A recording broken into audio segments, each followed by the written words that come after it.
You're listening to the Crew Book Club podcast, the show that challenges you to change your mindset through hearing about dope books. Thanks for hanging with the crew to get advice, ask questions, and gain knowledge with me, your host, Sade Hill. What up, crew? What's good? It's your girl, Sade. Are you ready for another episode of the Crew Book Club podcast? Can I get a hey yeah? I ain't say hell yeah. Well, I just did. It is Monday. If you feeling good, feeling great, cool, awesome, amazing, keep that same energy. And if you're not, finish listening to this podcast because by the end, baby, you're going to be like, let's take over the world. Just don't sit in it for too long, okay? Feel that and keep it moving. Now, I am so excited about this episode because it's just good. I'd be excited to get on here and chop it up with you guys. And I don't even know if I said it or not because I'm so excited. What up, crew? What's good? All right. Today, we'll be getting into the final chapters of Atomic Habits. And these are for my advanced folks. Okay. We finished the 4 laws. We did all that. This is for the people who want to be, who want to be bigger and better, the people who want to be challenged, the people who want to be great, not just merely good. And not that it's a bad thing to be merely good. This is just an opportunity for you to be great. And why not take the opportunity to be great? Okay, so we're going to get into that. Chapters 18, 19, and 20, and that will finish the book completely. You know what I'm saying? And then before we even dive into that, we gotta get into who gonna check me, boo. He's always checking us. We love a good check because it keeps us in check. Yes, honey. Stay in check. All right, this one comes from the Woman of Color Devotional, Courage to Heal. And let me tell y'all something. I feel like we should be healing daily, or we need healing moments throughout the day, because a lot of times things can trigger us at moments, right? And so we need to know how to get through that. Just know this though, it takes courage to heal, right? Because you're acknowledging what you've gone through, and just being in God's presence helps with that, okay?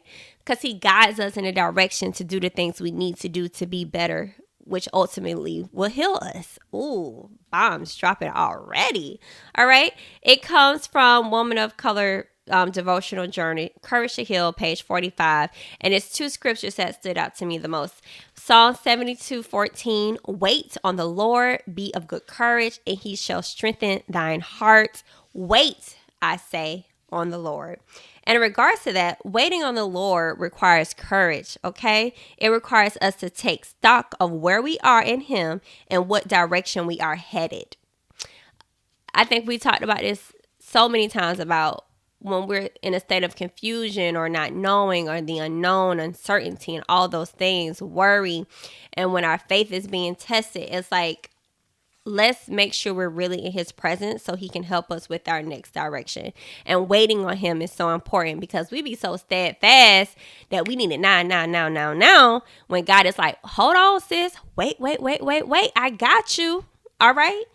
And the second scripture that checked me was Psalms 18, 1-6. And it was like, okay, God, you coming for me. And the main part of that scripture was, the key to finding the courage to heal is having an intimate relationship with God. Cry out to God and he will hear you. Sometimes we don't think God hearing us, or in that moment we might feel such a combustion of energy and emotion. And if you don't feel like you don't want to be no crybaby, be a crybaby for him. Like, cry out to God. There's been times where I've been going through stuff and I remember when I was working at a job and I was going through a breakup and I was trying to hold it together all day. Time I opened my apartment door, I just bust out and started crying. And in that moment, I literally felt like God came and comforted me. And you can only get that as if you're in his presence and you don't know what that looked like. So it's worth it. So take some time, spend time with God, cry out to him. At the same time, wait on him so you know exactly the direction that you're going in is from him. All right. So that was really cool. I really like the highlights of the passage of Courage to Heal. And also, it gave me a prompt question. It said, what are 5 ways you can heal? These are my 5. Pray to God regularly, be around family and friends, work out, read, listen to things that can help me heal, particularly my mindset, like the books we talk about in the book club on the crew, and getting into therapy. Okay? Like, that's all things of healing. And also having those things regularly in your task daily, it brings such an extra peace. Like, and I can tell when I didn't read my Bible or when I'm frustrated and I'm like, okay, no, I need to go in God's presence, because my mind start worrying and going all different kind of what ifs and scenarios and doubt. And I'd be like, okay, let me get in God's presence so I can check myself. So yeah. So try to think of those ways of healing, because like I said, I feel like we need to heal daily. In those moments that we get triggered, at least we know what we should be doing to be able to heal. And therapy is bomb.com. And like you all know, well, you should know. And if you don't know, let me tell you about it. I am partner up with betterhelp.com. That is professional therapy. And you get 10% off your first month of professional therapy. You want to have a good habit. You want to start a new habit. You want to try something new because you feel like you don't try everything else. Try therapy. Go to betterhelp.com/crewlove. That's betterhelp.com/crewlove. The link is in the show notes, and your girl would not advise you to use something that I do not use. I'm currently using it. Okay? And I'm using mine for couples therapy. Okay, if you're looking at the video, you see my face. But yes, I'm in couples therapy. Love my therapist. She keeps, she keeps us in line. She challenges daily. But the cool thing I love about her is she pray for us. So on betterhelp.com, which I love, like it asks you, would you want a therapist that's Christian or whatever? And we picked a therapist who's Christian, has a faith background, who thinks on a spiritual level. And that's great for us. At the end of our last session, she was just witnessing us go back and forth, and she ended up praying for us. And I thought that was the most amazing thing. So I like the fact that I have a therapist where I can mix God and therapy. So you can find your therapist too that fits you. Go to betterhelp.com/crewlove. Link in show notes. All right. I love y'all. This is how I show my love. And I love how you show your love. Crew love. Yes. I have another review that was left on the Apple app, on the podcast app. That's where you can do a written review. I really appreciate it. And don't tell me I don't have no Apple products. Okay, you pass by the Apple store, go in there and be thinking of the crew. Just leave a quick review if you can. I don't know, your friend, sister, brother, cousin got somebody got an iPhone or iPad. Leave a review for your girl. I love to share them if you want to hear it on the pod. This one comes from Harley78. And the title is Episode 5. OMG, Episode 5 hit me like a ton of bricks. This is so powerful. I love the Crew Book Club and always look forward to hearing my weekly Crew Book Club pod. Amazing. Hold on, what was Episode 5? Episode 5. Oh, this was good. Watch out, fear, here we come. We, the crew, we coming. What up, fear? What's good? I'm gonna listen to this. I recently had somebody ask me, do I re-listen to the episodes? If you tell me episode that hit you like that, I'm definitely gonna listen again. I encourage you to encourage me, y'all. We in this together. All right, so that was the Crew Love. Thank you for the review. Like, share, tell a friend, all of that good stuff. I appreciate the Crew Love. Leave your Crew Love review on Apple, and I will share it with the rest of the crew. All right, so for no further ado, let's get into advanced tactics. How to go from being merely good to truly great. And let me tell you, it's okay to just be merely good. Specifically, if you wasn't good 2 days ago. Like, you get better. Like, one step at a time, bruh. Sis, come on now. And listening to this podcast weekly and reading the books and gaining knowledge, is you becoming truly great. So let's get into it. Chapter 18, the truth about talent, when genes matter and when they don't. All right. On page 218, let's start there. Let me tell y'all this though. Do you know what you're really good at naturally? For a minute, I didn't know that for a very long time. Because it could really be a secret sauce. And I feel like I'm just discovered like what I feel like I do good naturally. It's talk. Like I love being on the mic. I love encouraging people. Like I do that naturally. So I liked how we talk about this in the book. On page 218, it says, the secret to maximizing your odds of success is to choose the right field of competition. This is just as true with habit change as it is with sports and business. Habits are easier to perform and more satisfying to stick with when they align with your natural inclinations and abilities. Okay? Embracing this strategy requires the acceptance of the simple truth that people are born with different abilities. They use Michael Phelps as an example in the pool, like the way he built and everything. Like that's a natural, like he's born with that. You know what I'm saying? Putting somebody 5'3" in a pool to be an Olympian, it might not come that easy to them. They might have they're gonna have to work a little harder because they genes ain't just built for that. Now you can be determined, but Michael Phelps is just somebody who got it, right? All right. So that was like, think of it in that concept. So before you say, I don't have a natural good thing going on. Okay. So think of this point on page 219. The people at the top of any competitive field are not only well trained, they are well suited to the task. And this is why, if you want to be truly great, selecting the right place to focus is crucial. Because you just might be in the wrong environment that's not amplifying your focus. Okay. So you got to be in the right place. Okay. It says here, genes do not determine your destiny.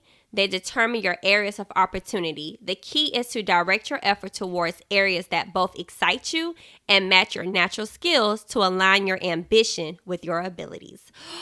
Bomb, bomb, bomb. I feel like that's the podcast for me. Like, this just comes natural. I can get on the mic and talk about the books. I get excited. I can feel it in my energy. I don't have to get paid for this. It just feels so good to my soul. I don't care how tired I am. I want to do this. And God always gives me the renewed energy to do it. So what is that for you? Like, think about that. What is that for you? And you're really only going to find those things out is if you try different things. Okay? Okay. The question is, how do I figure out where the odds are in my favor? I'm so glad you asked. First is understanding your personality. Page 220 talks about that. You know, the personality traits are known as the big five that scientific analysis use. And it breaks it down in 5 spectrums of behavior. Now, y'all tell me which one you are, or you tell yourself, or DM me and tell me. I don't care. I want to know. I'm nosy. All right. I'm going to tell y'all mine after I read them all. First one, openness to experience. You go from curious and inventive on one end to cautious and consistent on the other. Or this one. Oh, this is when I should have practiced my big words. Conscious. Oh, shoot. Conscientiousness. I think I said it right. So, yes. Organized and effective to easygoing and spontaneous. Extroversion. Outgoing and energetic to solidarity and reserved. You're likely known them as extroverts versus introverts. Or 4, agreeableness, friendly and compassionate to challenging and detached. Or neuroticism, anxious and sensitive to confident, calm, and stable. Which are you? If you got to rewind it back because your girl was effing up the words. Okay. I'm going to say mine is openness to experience. I could go from curious and inventive on one end and then cautious and consistent on the other. Maybe that is mine. Or maybe I'm neuroticism. anxious and sensitive to confident, calm, and stable. I don't know. I'm going to sit on that a little bit. But anywho, those are that's the 5 spectrum of behaviors your personality sits on. Okay. So people who are high in agreeableness is kind, considerate, and warm. They also tend to have higher natural oxytocin levels. A hormone that plays an important role in social bonding, increases feelings of trust, and can act as a natural antidepressant. Okay. You know, or it can be, this is an example of neuroticism. People who are high in neuroticism tend to be anxious and worry more than others. This trait has been linked to hypersensitivity. The portion of the brain is responsible for noticing threats. Maybe I'm not that. Okay, another example is, a person who is conscientious will be less likely to be orderly by nature and may need to rely more heavily on environment design to stick to good habits. Okay, I can see that. Or maybe we have a little bit of that in me, like everything. Maybe you're a pot of soup. Okay, so that's where environment design is strategy. Environment design is very important for someone who's conscientious. These are really good to know. I'm gonna sit on these a little bit. But either way, our habits are not solely determined by our personalities, but there is no doubt that our genes nudge us in certain directions. The takeaway is that you should build habits that work for your personality. All right. So ask yourself this: how do I find a game where the odds are in my favor? Listen, learning to play a game where the odds are in your favor is crucial for maintaining motivation and feeling success. At some point, you need to make sure you're playing the right game for your skill set. How do you figure that out? The most common approach is trial and error. I talked about this, y'all. We have to try things. Life is short. So how do we squeeze it in, right? The goal is to try out many possibilities, research a broad range of ideas, and cast a wide net. After this initial period of exploring, shift your focus to the best solutions you've found, but keep experiencing occasionally, not all the time. The proper balance depends on whether you're winning or losing. If you're currently winning, you exploit. If you're currently losing, you continue to explore. See, continually losing. That means you're constantly trying new things before you just give it all up, but also finding little moments to practice and try new and explore new things, okay? So it's okay to be doing multiple things at one time, but your heavy focus should be on this particular thing if you're losing, but then also exploring. If you start winning in something else, exploit the heck out of it, okay? All right? A good example they have is Google employees spend 80% of their 80-20 rule. Google asked their employees to spend 80% of their work week on their official job and 20% on the projects of their choice. So find that balance, y'all. Mine is 80% real estate and then 20% podcasting. And that is slowly starting to shift, okay? So when you're exploring these options, ask yourself these questions. What feels like fun to me but work to others? Because, the work that hurts you less than it hurts others is the work you were made to do. The second question is, what makes you lose track of time? This blend of happiness at peak performance is what athletes' performers experience when they are in the zone. Okay? Where do I get greater returns than the average person? Results seem to be coming faster for me than for some of my colleagues, which motivate me to keep going. All right? This last question you should ask yourself: what comes naturally to me? Listen closely. Ignore what society has told you. Ignore what others expect of you. Look inside yourself and ask, what feels natural to me? No internal judgments or people pleasing, i.e. me. No second guessing or self-criticism. Capital me. Just feelings of engagement and enjoyment. Okay? That's podcasting for me. My eyes are so open. My heart is open to all of this. All right? That was just chapter 18. I'm trying to be quick with y'all. Listen, get into Chapter 19, the Goldilocks rule. Did y'all know what the Goldilocks rule is before I even say it? Okay. How to stay motivated in life and work. The Goldilocks rule states that humans experience peak motivation when working on tasks that are right on the edge of their current abilities, not too hard, not too easy, just right. That makes sense. Goldilocks, the porridge. Okay, anyway. Once a habit has been established, however, it's important to continue to advance in small ways. These little improvements and new challenges keep you engaged. If you hit the Goldilocks zone just right, you achieve a flow state. The flow state is the in the zone. But we have to understand, improvement requires a delicate balance. You need to regularly search for challenges that push you to your edge while continuing to make enough progress to stay motivated. That for me is like the pod has become a lot easier for me. So I'm like, okay, how do I stay motivated? So the next challenge is to do like a live show or small events. So that is where I'm kind of like, okay, let's go. Let's go, team. Let's go. All right. So that was one of the biggest things that hit for me in chapter 19. Also, it talks about how to stay focused when you get bored working on your goals. We've all been there. And this one sentence summed it up for me. Really successful people feel the same lack of motivation as everyone else. The difference is that they still find a way to show up despite feelings of boredom. Mastery requires practice. It may seem so annoying to continue to do the same thing over and over and over again. That's okay.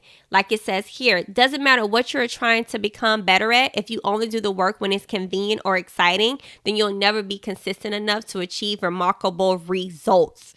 Okay? So the moment that you're feeling bored or something, that's the moment you need to do it the most. Kind of like when you're working out, the moment that you feel your muscles shaking the most, just pump in those last few to keep it going, okay? Because that's going to make the difference for remarkable results. When a habit is truly important to you, you have to be willing to stick to it in any mood. Okay? F your feelings. F your feelings. F your mood. Can do that thing. Do it. All right? Professionals stick to the schedule. Amateurs let life get in the way. Oh, this happened. Oh, that happened. Da da da da. Now, don't get me wrong. Some big things do happen, but don't. Oh, that reminds me of that Rick Ross statement where he was like, "Is it really a family emergency?" You got to have that type of energy when approaching your goals when you're in a mood. Okay, F your mood. That's going to be the title of this podcast. F your mood, okay? All right. So, chapter 20, the downsides of creating good habits. It's always a downside, y'all. Okay? Everything ain't motherfucking perfect. It's always a downside. All right, chapter 20, page 239 through 240. Habits plus deliberate practice equals mastery. That's all I got to say about that. No. Okay. Listen though, reinforcing your current habits, not improving them. What you need is a combination of automatic habits and deliberate practice. Mastery is the process of narrowing your focus to tiny elements of success, repeating it until you have internalized the skill, and then using this new habit as the foundation to advance to the next frontier of your development. Y'all, each habit unlocks a next level of performance. It's an endless cycle. So that tells me it don't get easy. It gets easier. But you got to keep going. If you stop cycling and you stop, there's no motion. You ain't going nowhere. You're stuck. So keep going no matter what. All right? Ugh, so good. Right when things are starting to feel automatic, you're becoming comfortable. That you must avoid slipping into the trap of complacency. The solution, you ask, establish a system for reflection and review. Okay? Good stuff. Reflection and review enables the long-term improvements of all habits because it makes you aware of your mistakes and helps you consider possible paths of improvement. He likes to do something called an annual review where each year he asks himself these 3 questions. What went well this year? What didn't go so well this year? And what did I learn? I recommend doing this quarterly to keep yourself in check. There's a book about that, the 12-week year. We'll talk about that on another episode. And also, He does this though. Every 6 months, he does a integrity report. It helps him realize where I went wrong and motivates me to get back on course. This is a perfect time. We're in the last half of the year. So this is a perfect time to do an integrity report. Realize where you're going wrong and what motivates you to get you back on track. Like, remember we talked about writing things down and making it plain? Go back and look at what you've written down in January so you can get remotivated. And doing that integrity report, ask yourself these 3 questions. What are the core values that drive my life and work? How am I living and working with integrity right now? And how can I set a higher standard in the future? An hour from now, how do you set that higher standard? Tomorrow, whatever it is, let's talk about setting a higher standard for our future. All right? Another thing in chapter 20, the last thing I'm going to discuss in chapter 20, how to break the beliefs that hold you back. There's so many beliefs that we think we believe in that's holding us back. Listen to this. Repeating a habit is essential to build up evidence of your desired identity. As you latch on to a new habit, however, those same beliefs can hold you back from the next level of growth. When working against you, your identity creates a kind of pride that encourages you to deny your weak spots and prevents you from truly growing. This is one of the greatest downsides to building habits. One solution, you listening, is to avoid making any single aspect of your identity an overwhelming portion of who you are. Ding, ding, ding, ding, ding, ding, ding, ding, ding. That's literally what I have here written in the book. Ding, ding, ding. Okay? I am just not one thing. Okay? Don't get caught up into that. Because this is what happens. Page 248, it says, when you cling too tightly to one identity, you become brittle. Lose that one thing, you lose yourself. So good. The key to mitigating these losses of identity is to define yourself such that you get to keep important aspects of your identity, even when your practice role changes. So for an athlete, it becomes, I'm the type of person who is mentally tough and loves a physical challenge. To a great soldier transforms into, I'm the type of person who is disciplined, reliable, and great on a team. I'm the CEO. Translate, I'm the type of person who builds and create things. This reminds me of when people ask me, who are you? Who is Sade? I don't just go to, I'm the mom, I'm the sister, I'm the daughter, I'm the wife, I'm the this.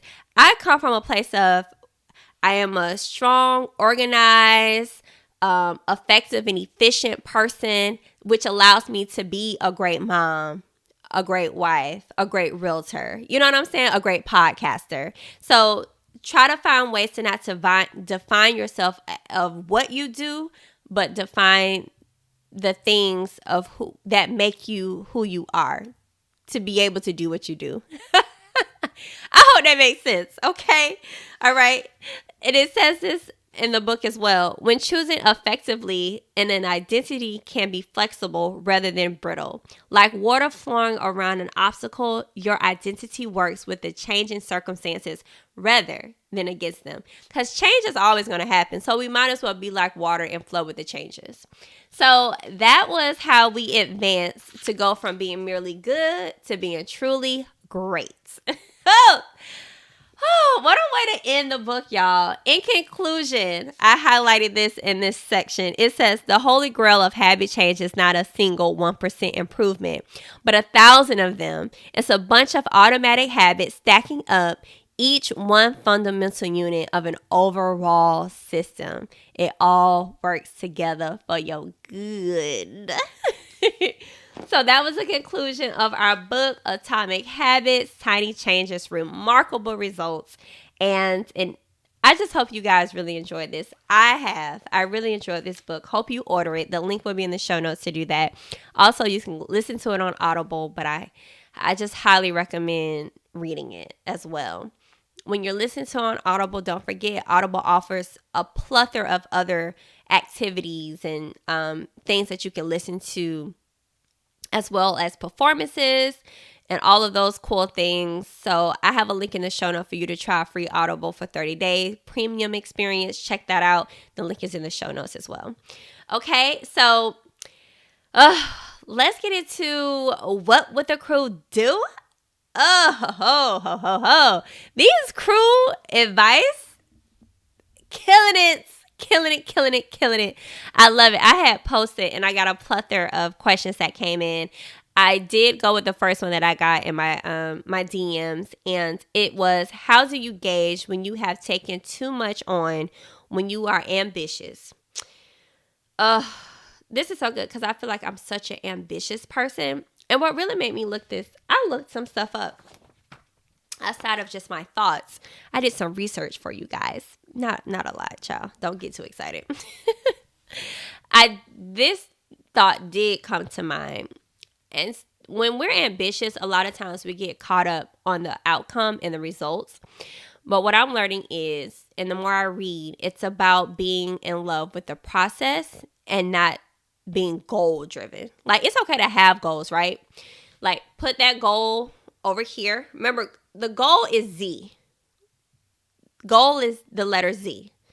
A and everything in between A and Z is the process. So you have to fall in love. A, B, C, D, E, F, G, H, I, J, K, L, M, N, P, Q, R, S, T, U, V, W, X, Y, and Z, right? You got to go through all that process. So fall in love with that process. Because let me tell y'all something.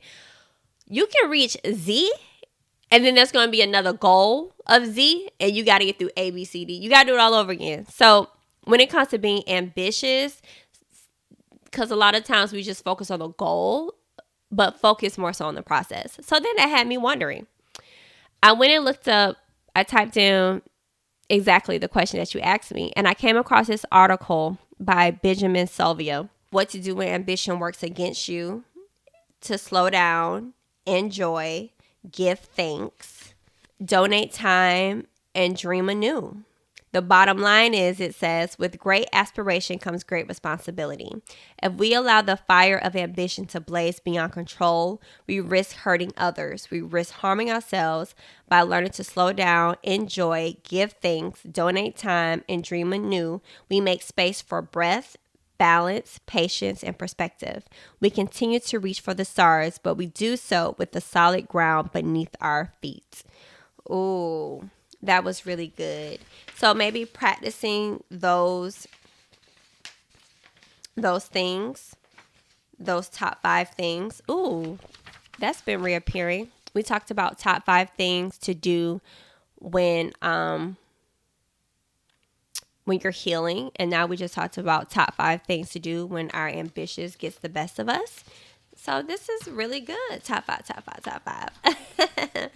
All right. So that was what would the crew do? How to gauge when you have taken too much on when you are ambitious.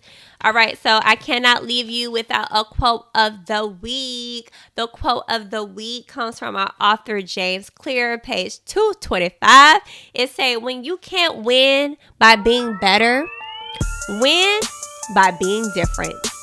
Hey, thanks for hanging with the Crew Book Club podcast. I will see you all right here next week with the crew. Want to be a part of the crew? Hit that follow button so you'll never miss an episode. And while you're at it, I would appreciate you showing crew love by rating the show on iTunes and Spotify. Don't keep all this goodness to yourself. Share and tell a friend so your whole crew can be growing with you.